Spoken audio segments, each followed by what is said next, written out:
This is Invested in Climate with Jason Rissman.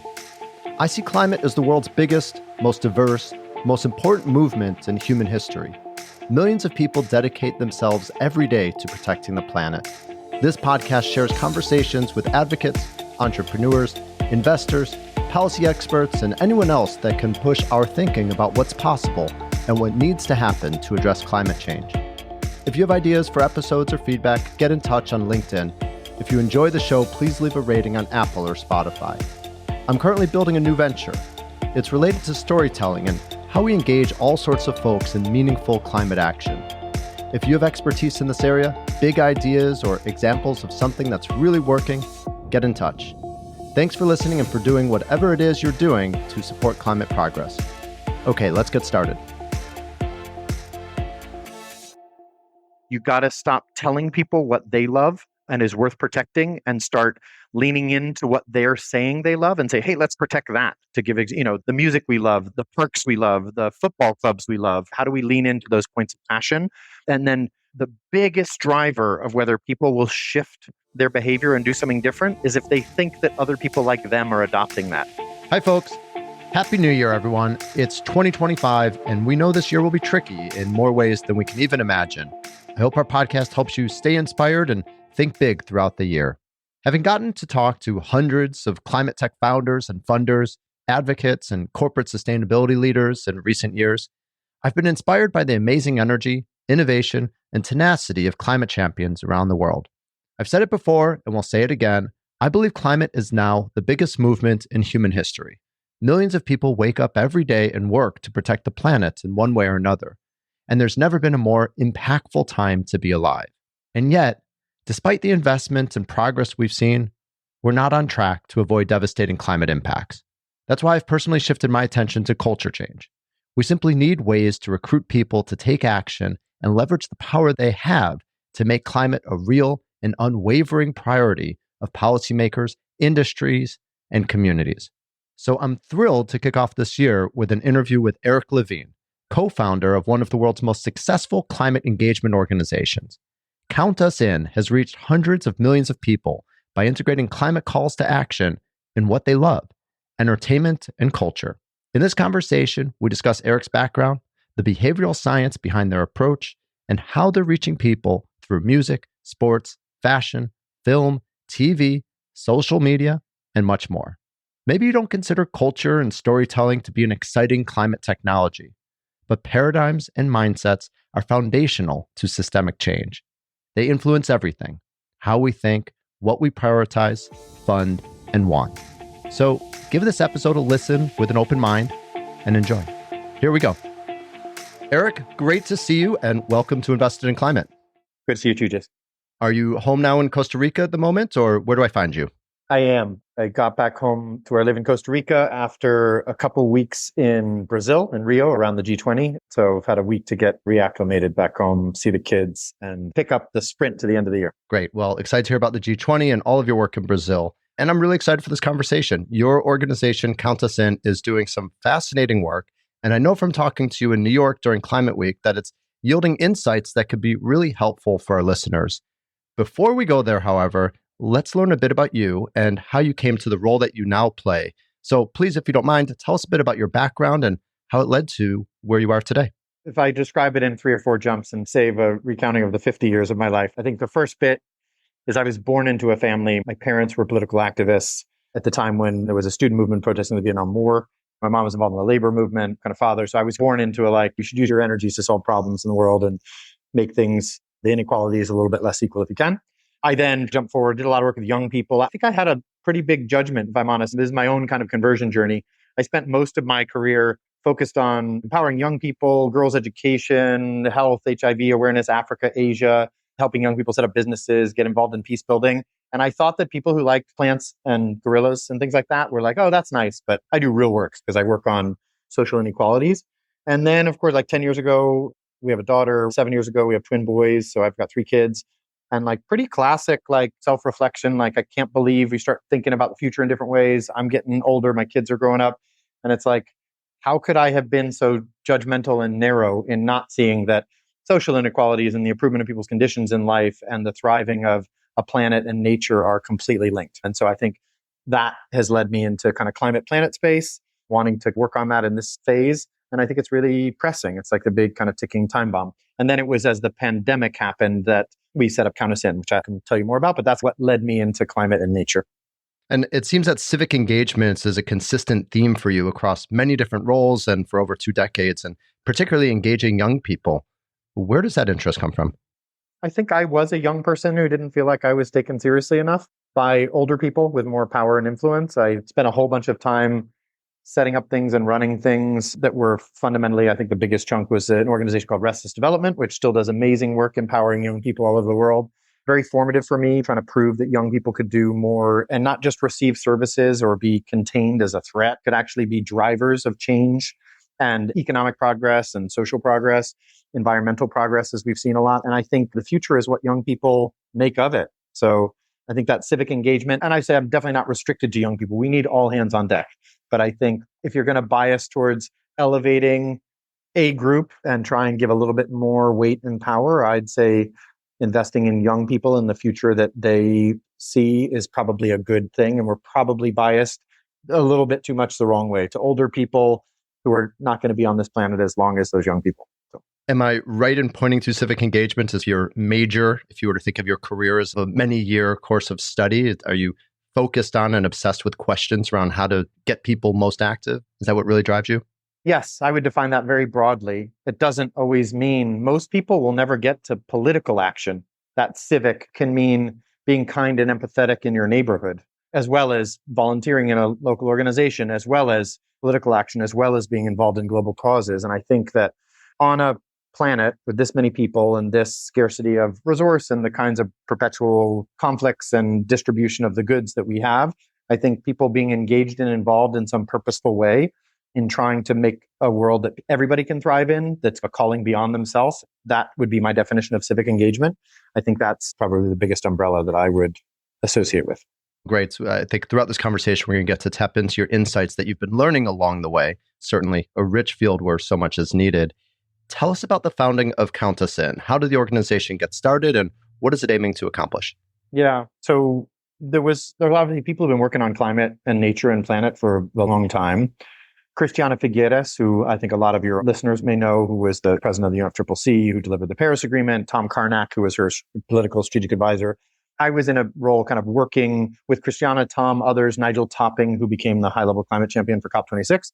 And if you remember, we had a ton of momentum. We were headed into COP26, is going to be hosted in Scotland.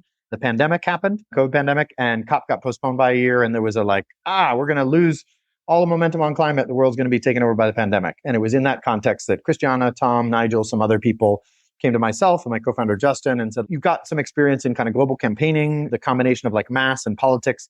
We obviously need the activism and the climate movement stuff to continue. There are lots of people working on that. Could we come up with some campaigning model that would engage, in Christiana's language, the movable middle? This show that most people who are never going to get to political activism, but are the majority of the population, middle socioeconomically, in the countries that matter, that they care, that this is maybe not the top issue in the middle of the pandemic for them, but this is something they care about because that creates the space to keep the global enterprise leaders and political leaders moving forward on climate. So that was the request was, how do we do that? And so that was where Count Us In was born from, in the middle of that time when we were all like working from home. Nobody knew the future of work. All the things we were doing couldn't be done, and we all had free time in those few months. We came up with this idea of an umbrella campaign, a brand that would sit behind and allow people with big audiences to connect with them on climate and nature, engage the middle. And we pretty quickly got to some of the key insights. Got to be a positive message, got to help people understand their role in it. It's got to feel like people like me are doing this. So I can talk more about that. But that origin story was like, the pandemic has come, we're worried we're going to lose all this momentum. How do we continue to build and show that the movable middle, the most people who are not going to get to political action, care about this in a way that keeps momentum moving forward in space for ambitious leadership? Because fundamentally, 75% of the problem we need solving is a political and global enterprise leader, systemic leader challenge. And maybe 25% of that is something that ultimately we at a household level need to contribute to on carbon. And even those things need to be helped by systemic, where do we get our energy from and how do we move around and transport and things like that. So that's where Count Us In came from. Eric, let's double click into what you're trying to do and talk for a moment about your theory of change and why this work matters. You're engaging individuals through culture, and it's an issue that is large, complex, and systemic. We know that trillions of dollars of investment, a full transformation of the economy, and a wide range of government policies are needed. So it's easy for individuals to feel small amidst the enormity of this challenge. Why focus on individual engagement, and how does it ladder up to change that will be meaningful?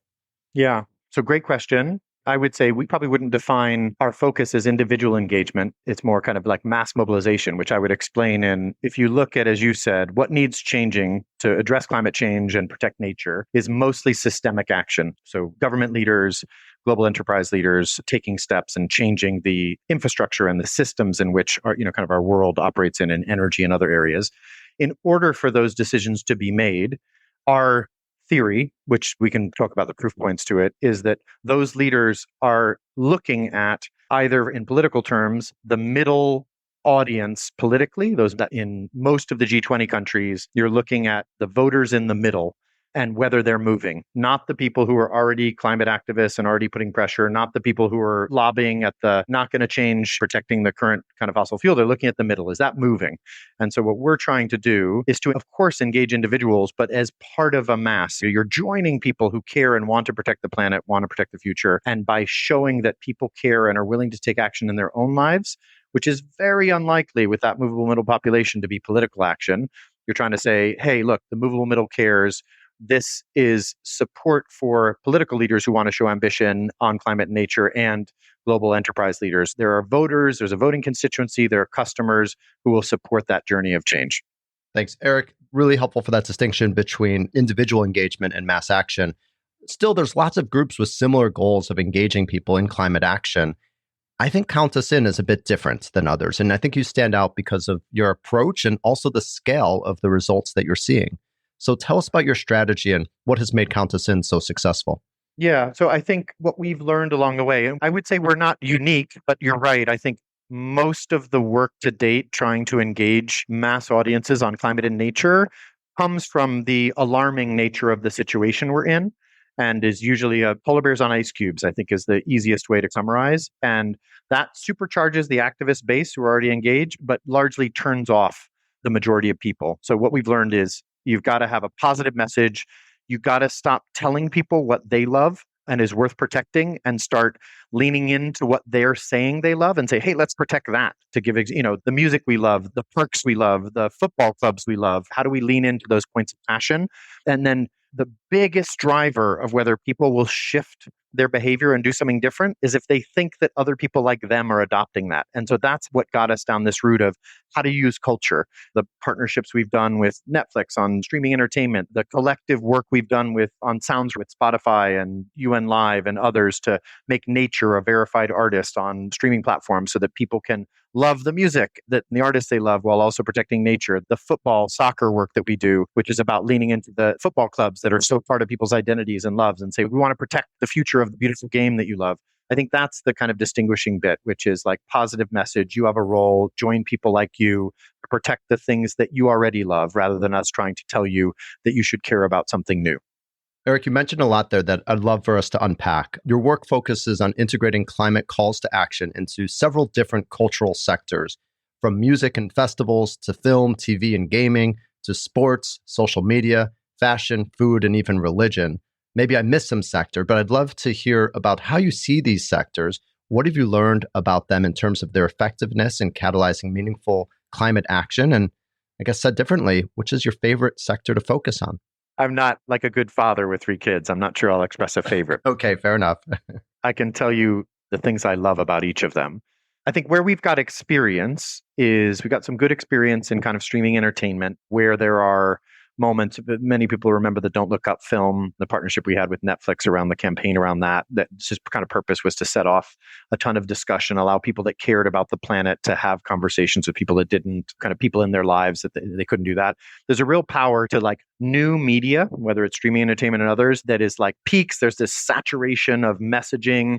If you can align and weave into the marketing campaigns around those things, like big burst moments that can really create space for people who already care to have conversations because there's this new cultural, there's this new show, this new movie, that there's real power in that. The music stuff we did, which I mentioned, is I think there's a real power in the current model we have where for anybody who is the Spotify or a Apple Music or Deezer, SoundCloud, go on your streaming platform, search for Nature as a verified artist, and click into the playlist where artists are remaking songs that feature the artist Nature, starting to compensate the great uncredited artist of our time and listening to songs that feature the artist Nature. I think we've hit 70, 80 million streams now. We've given out the first kind of grants that's sending half the royalties of those songs into a nature-based solutions fund that Earth Percent is managing and is doing great work. The first round was invested in Colombia in environmental projects of different sorts. And I think the power there is I can do something that is meaningfully positive, if tiny, just by choosing to listen to this track versus that track. So it's like easy onboarding. What a cool idea. I would have loved to have been in the room where someone brainstormed the idea of let's consider nature an artist and all the light bulbs that went off in that moment. Took 2 years to bring that as an idea to fruition with the partners to make it happen. And now we're in the kind of first year of execution and it's going great. But I think it takes a lot of time, a lot of whiteboards, a lot of back and forth, good ideas. Also, the kind of execution, which we can talk about a bit later, of many partners to make things happen. The last cultural channel, which I'll mention, is sport, which we're doing a ton of work in now, both in the UK with green football, out of Brazil globally with Earth FC or Terra FC. And I think the real extra power in sport is you're tapping into this already existing tribal group. I'm a Liverpool fan. I'm a Golden State Warriors fan. I can go through the sports that I'm part of and care about. And if you show me that fans that care about my club, that people like me are already doing some stuff, you can really bundle and move forward. And in a place like football, where you can really connect that climate change and nature loss are threatening the biggest game, the soccer, the game that most people in the world play and love, 4 billion fans around the world. It's really directly impacted by stadiums flooded, days that are too hot to play, and smoke and wildfires, and professionally all the way down to community. You can really mobilize people through that kind of existing tribal identity. And that is like a couple attributes of the different channels that we use that I think are really impactful. Eric, I'd love to actually double click on both of them. Music and sport were both ones that I was hoping to talk about. You already brought up, but I do have some follow-ups. In particular, let's start with music. Here in the US, we saw musicians from Taylor Swift to Bruce Springsteen to Beyonce get involved in the recent presidential election. I haven't seen an analysis of how much influence they ultimately had, but the results were not what they intended. How are you integrating climate into the music scene beyond what you mentioned in terms of nature becoming an artist? And what results are you seeing or hoping for? Yeah, I think where the cultural work that we do is mostly at an earlier part of the funnel, if you like. I applaud that civic and political work that celebrities, artists, and sports actors do in their countries as citizens. I think that's great, and that will happen on all sides.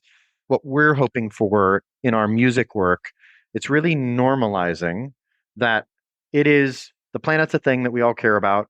People that we know and respect care about it. And it's a really normal thing to want to do stuff as part of your daily life and your regular life that is about protecting that planet, celebrating that planet, recognizing and elevating that it's something that is common and is good, and we want to steward well so that we can enjoy it in the future. I think that's what the music work that we're doing is, that earlier side of really elevating for people like this unrecognized artist is beautiful. We all love it. Let's talk and see and hear how we all love it and bake it into the normal things we do in our lives. And that, I think, provides the foundation for, at certain moments, other organizations, many of whom we partner with, to do more surgical work around voting choices or specific policy choices. We're trying to shift the norm for the vast majority of people. And there are others who can build on that and focus on when it is that voting election campaigns come, or a state policy is on a referendum in your state or your city, can do that. Very cool. Yeah. So interesting to understand that you're really focused upstream and in some ways in shifting the norm. Let's focus now on sports. I know that you've reached a lot of people through football, or soccer as we call it here in the US. Jason, can I make just a quick parallel maybe to make sense, just that last point? It is now, for example, perceived in most places to be really uncool to sit in an enclosed space with a bunch of people, old people, children, and smoke cigarettes. That's an uncool thing. In many places, there are laws that prevent that. But there were specific targeted policy measures, probably moments where voting included that as an issue. But there was a bunch of work upstream of that that was constant, that used culture and other means to shift the norm, that was uncool. Like I remember getting on airplanes and being told that if I sat on this side of the curtain, it was okay that somebody was smoking on the other side. I think that's a good parallel. That's the kind of work that we're doing, is trying to shift the norm so that the vast majority of people think it's just uncool to do stuff that's blatantly bad for the planet, climate, nature, and it's really good to do things that are good for your health or the health of the planet. I think that is a nice parallel to explain the kind of work we're doing in music. Yeah, thank you for that parallel. It makes me wonder, is there a whole list of parallels and really a playbook that you've been able to derive from studying other examples? Is that just an isolated example, or is it really a field of study that you've been able to develop and are learning from?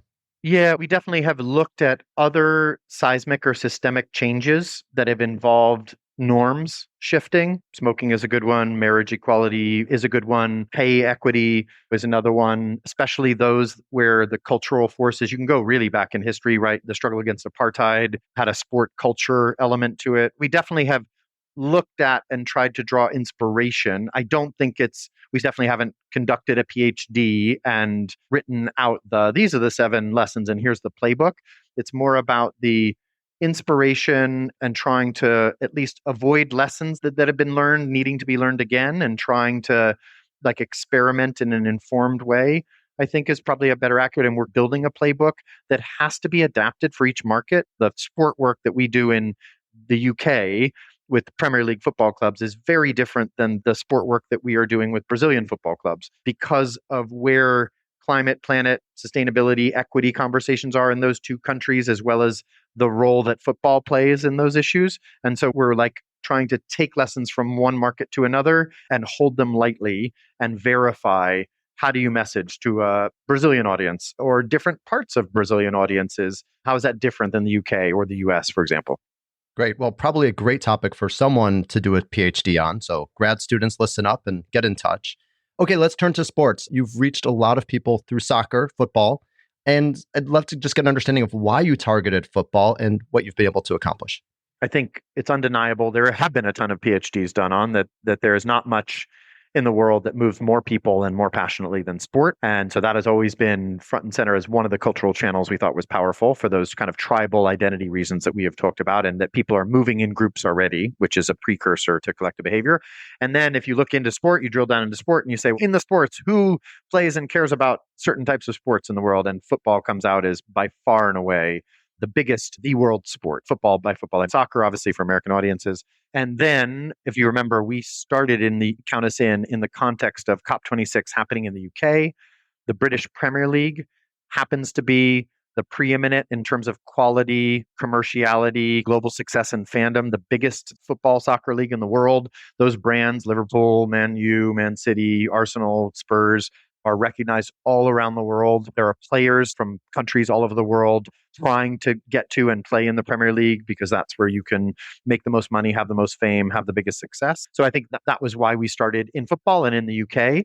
I think we sat back, we built a model called Green Football, which engages about half the UK population. There's a whole ecosystem of all the clubs. There's 115 clubs, men's and women's, Premier League, Women's Super League, all the lower divisions, the broadcasters, Sky and TNT Sport, the players' associations, the fan groups, civil society. It's a big national moment that comes every year. We're headed into our 4th year, which we called the Great Save this year, Green Football's Great Save. And it peaks and brings this pulse of climate, nature, sustainability, and takes over football for 4 to 6 weeks every year. It'll be coming in February through early April this year. And so that's where we got started. I can tell you more. We've now pivoted and adapted that thinking, this football model, where could it make the most impact in the world? Because the UK is an important economy, but it can't solve the climate crisis on its own. And that was why, with COP30 coming in Brazil, the G20 and COP30 in Brazil hosting a year of really important world leader meetings around climate and nature, Brazil was at the top of the list. And we're now building a coalition to also bring that to the US as a really important political and economic actor on climate. Eric, give us a sense of how many people have engaged so far and what have they done as a result of being touched by this movement? Yeah. So the UK, which is again going into its 4th year, and that work in the Premier League is where the biggest examples are. And then I can tell you a little bit about Brazil, which is about 6 months in. In the UK, there's this kind of vast range. 2 years ago, there's a fan action competition where fans take sustainability actions and score goals for their club in a competition, which is part of the way that clubs are leaning into friendly competition. The planet wins, but we're trying to get more of our fans to take more sustainability actions. And there was a group of young people, students, I think late primary school in Cambridge, who got behind their club, Cambridge United, which is a tiny little team, and organized all sorts of recycling, energy saving, food waste saving, plant-based eating, just organized local businesses, communities, schools. It's like one of the best examples of saying they weren't like climate warriors to start with, but they love their team. They love the format of this, and they ended up winning the trophy for that year, beating all the big Premier League clubs. So there's examples like that. There are amazing communities, clubs, Hotspur, who have invested a huge amount in transitioning the energy of their stadium, reducing food waste, offering different things. Last year, the focus of the campaign was around plant-based food and reducing food waste. There were 80 players and coaches and chefs of clubs who contributed recipes to a green cookbook that was then pundits on television who were cycling to games and chopping up vegetables and trying to eat smoothies and putting on jerseys to turn their 10 football jerseys to turn their temperatures down and save heating. It's like all this like fun, gamified, let's all do this together, all hands on deck. So I think that's the spirit of it. You can look at and just see, there are 30 million people last year that were reached by the Green Football Campaign in the UK. So big reach. And then the types of actions that people do are like hugely wide and varied. And I think in Brazil, there's been, we were, just to give you one example, in the middle of one of the biggest rivalries in Brazilian football and global football, the Flamengo-Fluminense Clásico, the Fla-Flu, in the middle of halftime of the biggest rivalry, one of the biggest rivalries that exists, we were on the pitch with huge banners saying against climate change, we're all on one team, and kind of a manifesto connecting football and nature and climate, playing on the big screens, and both clubs messaging their fans and engaging their players and youth players to promote sustainability action. So like that level of, for this cause, let's put our rivalries aside, I think is an easy way to describe the kinds of action that people are taking. Eric, really fascinating. And for many people, the connection between football or sports in general and climate change isn't necessarily intuitive. I want to read you something from one of your football campaigns that I think reflects some of what you've learned in terms of how to communicate with people about climate and really the connection to it and many different things that we love. Your campaign says this: from international football clubs to grassroots teams, the game we love is under threat. Our grounds are underwater. Players struggle with heat exhaustion. Without nature, there's no football. But there's still time for an epic comeback. This language is intentional, and I know from talking to you previously that there's behavioral science research behind this.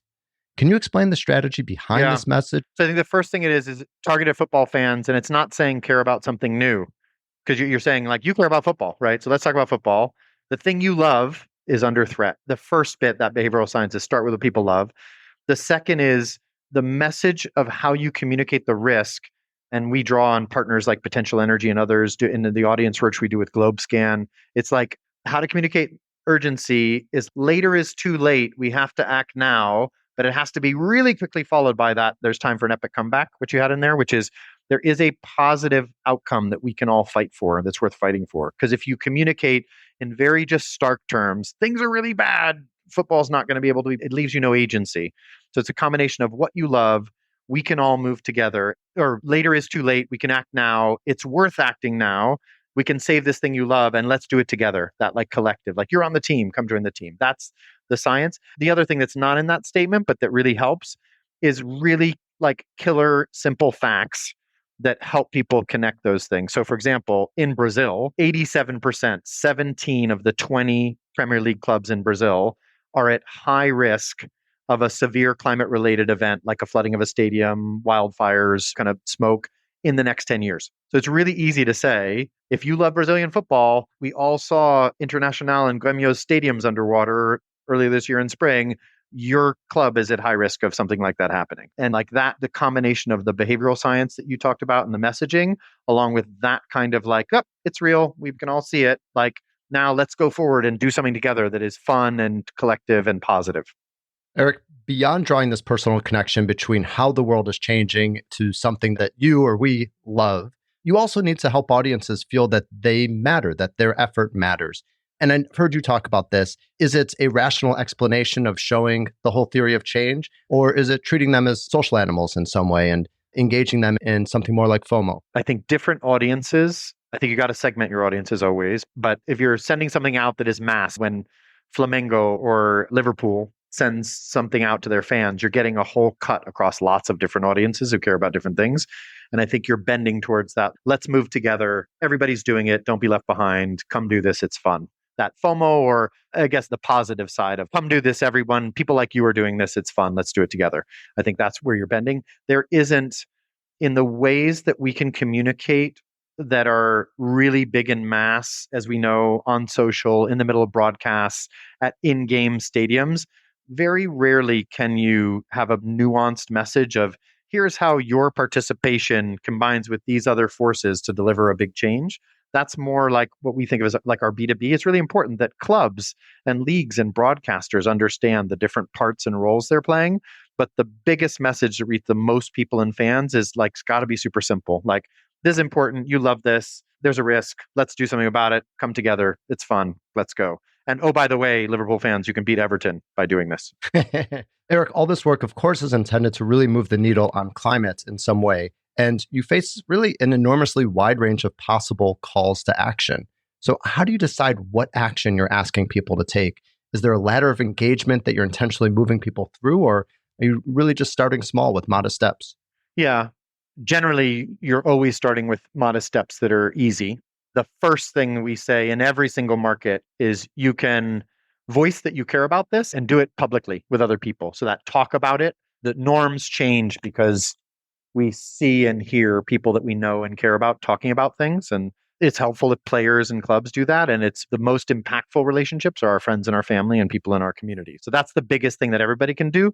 Beneath that, it really depends on what market you're in, what country you're in, what actions are normal there. There's no point in, for example, to give you a good example, like switching your heating to heat pumps is a really impactful thing to do, or switching your mode of transport to electric vehicles is a really impactful thing to do. And in a lot of places, for a lot of people on different socioeconomics or in different markets, it's not possible. So there's no point in like really bigging and promoting that. So we do a ton of research in each market, which is about not only what are people already doing, what are norms that are emerging that would be easy to get a lot more people to take on board, and things that people would be able to show their neighbors and their friends and their fan groups that they're doing. So it's like that combination of what's easy and accessible to do.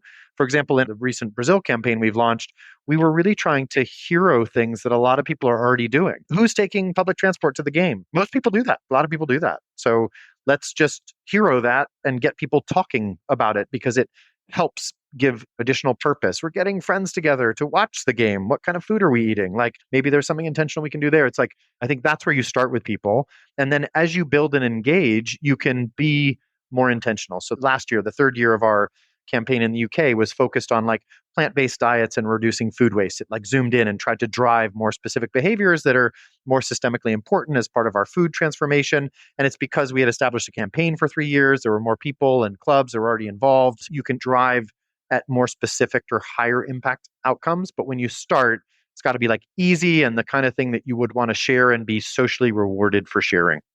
Eric, given the urgency around climate and all that's at stake, is there any risk that small steps like posting on social media or some individual lifestyle choices actually give people a false sense of contribution when more consequential action is really needed? We don't think so. The answer, what we need right now is everybody doing something and doing it visibly. And so 100%, as I mentioned, I come from an activist family. I'm really keenly aware that what we really need is everybody to prioritize planetary survival in their voting and in their consumer choices. And that's not going to happen immediately or ever for everybody. And I think what we really need now, again, if I go back to some of those founders and people we look to as our stubborn optimists and guidance for the campaign, Christiana Figueres and Tom Karnak and others who have been doing this work for a long time, they have really articulate language about what we really need now is all hands on deck, everybody doing what they can do. And of course, we need, for example, national governments producing carbon reduction plans that align with the Paris Agreement and a pathway to net zero by 2050. Few have done that. We need to celebrate the ones that do. We just 2 weeks ago had an hour with the UK Prime Minister Keir Starmer, one of the first three governments submitting their national climate plans, deadline for the rest of them being the 10th of February. And the UK came out really strong and ambitious with a plan that aligns with Paris and 1.5. As part of the G20, we had an hour with him at a historic Fluminense, the Laranjeiras Stadium that has Anglo-Brazilian connections, of him engaging with young people and players who've been part of the campaign, celebrating the work they're doing, him talking about, with pride, what the UK government is doing and trying to show leadership. And so again, we need everybody. We need the young people the prime minister was talking to, taking actions in their community. We need the prime minister and their cabinets and councils producing the national plans. We need it all. And I think it's the sense of everybody moving that is more important than a few more people doing the perfect thing. That's our theory. Eric, in a recent episode with the Environmental Voter Project here in the US, we spoke about the difference between being supportive of environmental policy and making it a top priority. Around the world, including here in the US, the vast majority of people actually do want more aggressive climate action by government as well as industry, but it's much less often their top concern or a top motivator when voting or buying a product. How do you think about that difference between preference and prioritization? I think it's unrealistic. I think it's unrealistic to expect everybody to get to political activism. And I think it's unrealistic to expect everybody or the vast majority to get to top preference of something that is a collective long-term challenge. I think what you're looking for, again, if I go back to that smoking analogy, what you're looking for is nobody is voting or purchasing things based on whether secondhand smoke is in their kids' kindergarten.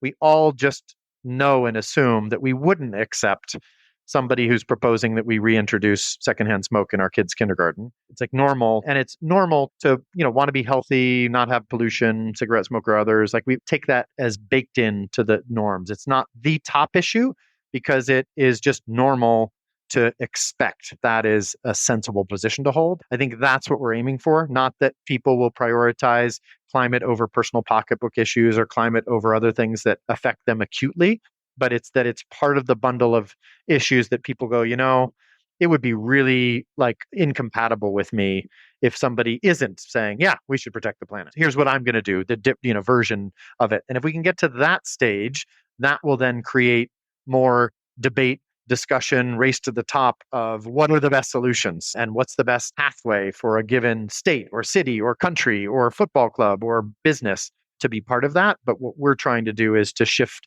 the norm into, yep, of course, we all need to protect the things we love. Like, let's now have a discussion about how we do that. Eric, one of my favorite parts of your approach is how collaborative it is and how deeply linked it is to partners within the climate ecosystem. I noticed that you're part of something called the Climate Culture Collective. Tell us about it. Yeah, I can tell you about that as well. Everything that we do is an umbrella coalition. We talk about this radical collaboration model. There's no company, government, business, anybody is big enough to solve this on their own. What it takes, you mentioned the Sounds Right initiative and that idea of nature being a recognized artist. We were one party of maybe 15 core partners. Obviously, some of the music streaming platforms really important. UN Live, who were convening the Museum for the UN, a whole bunch of it, who are a close partner of ours who work on culture. There were many other rare, a whole bunch of partners who came together. And you'll notice that none of them is the brand. Sounds Right is the campaign. In the same way that our football work in the UK, Green Football is Green Save. It's like all of the Premier League clubs and the broadcasters, and none of them owns the name. It's an umbrella that's bigger than everybody else. I think in values, in working principles, that's what we need to solve these climate planetary problems. So we need to be more focused on what's the solution, how do we get it out, make it happen fast, make it be impactful, and less focused on who gets credit. So I think that's part of the model. And the other part is recognizing that we just all need, we've got a certain expertise in cultural channels and behavior change and engaging the movable middle. We draw on our partners at RARE, who are really experts in, this is part of the Climate Culture Collaborative, in behavioral science and how to reach people, how to conduct research to understand messaging. I've mentioned others, the Yale's program for climate change communication, who do great work along with Potential Energy on how to message around extreme weather events and what messages work. Our partners in football clubs and streaming platforms who really understand what works technologically as well as messaging with their audience. It's this huge combination of players who have different pieces to contribute. And you have to create a structure that allows everybody to feel like they can own this. Like our football work feels owned by the football clubs and owned by the broadcasters and owned by the player champions and owned by the fan groups. It's like their campaign. And you never see count us in front and center. We're in the background helping coordinate the pieces. Eric, what's next? You've demonstrated the ability to integrate climate into mainstream culture and to engage hundreds of millions of people. What needs to happen in the next few years, and how will Count Us In be contributing? A lot of stuff we have in the hopper. the stuff that I think we have a roadmap and can really talk to. If you take our sport work, for example, I think we need annual campaigns where the primary sports in the countries that matter most for solving the planetary climate and nature protection, the G20 plus a few other really important strategic countries, whatever sport is biggest in their markets has an annual normalizing campaign built and adapted on the models that we have established in other partners. There's a lot of work to be done there to make that. And you can see the roadmap where we go from COP30 and that global focus being in Brazil, and the World Cup happening in the US in 2026, and then the Women's World Cup and back in Brazil in 2027.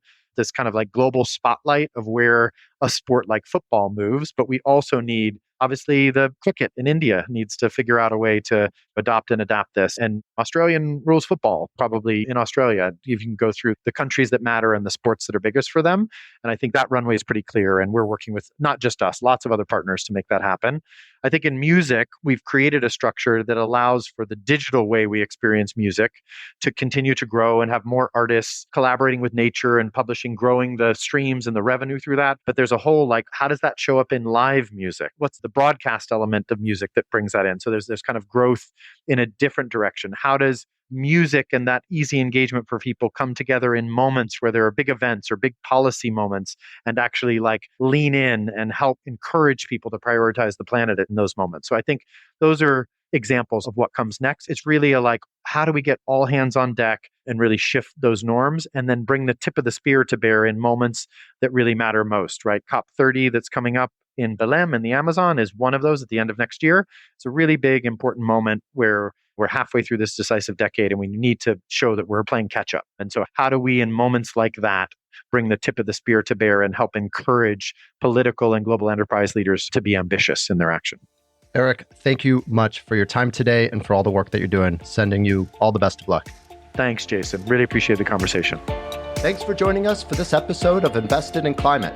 Please remember to rate us on Apple, Spotify, or Google. Find show notes, sign up for updates, get in touch, and visualize your climate action at investedinclimate.com. This podcast is for informational and entertainment purposes only and does not constitute financial, accounting, or legal advice. Thanks again.